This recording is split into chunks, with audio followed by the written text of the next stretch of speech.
na bluebell sa iyo.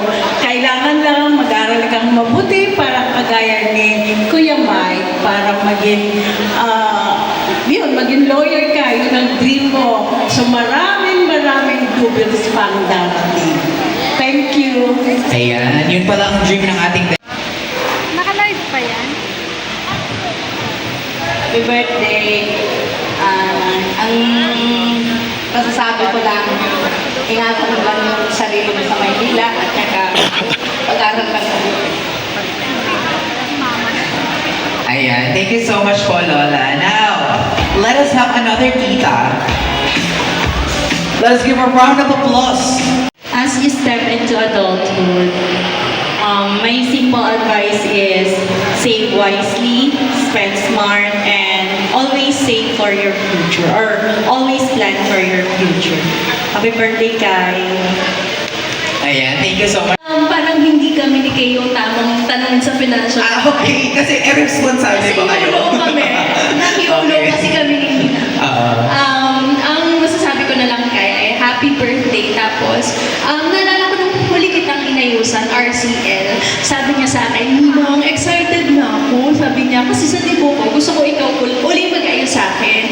Tapos, sabi na naman niya kanina, sabi niya, Krish, ang bilis ng panahon mo. Kasi, debo na niya. Next mo maaayusan, ikakasal na siya. Sabi ko, parang hindi ba ako prepared? Naayusan siya ng kasal. Tapos, Ninang, parang bata ako pa. Sabi niya, don't worry, in 10 years pa naman yun. So, Kai, take note, 18 ka ngayon, in 10 years pa, so 28. Yes. Sabi ni Mama. Yan lang, happy birthday. Ayan, meron ka ng makeup artist agad-agad. Oo, time really flies so fast. Grabe. Ngayon ay...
Of course, hindi magpapatalo ang kanyang daddy.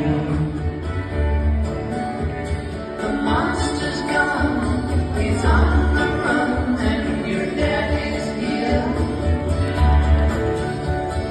Beautiful, beautiful, beautiful, beautiful boy. Beautiful, beautiful, beautiful, beautiful boy. Once again, pwede po bang makaring ng masigabong palakpakan for this very precious moment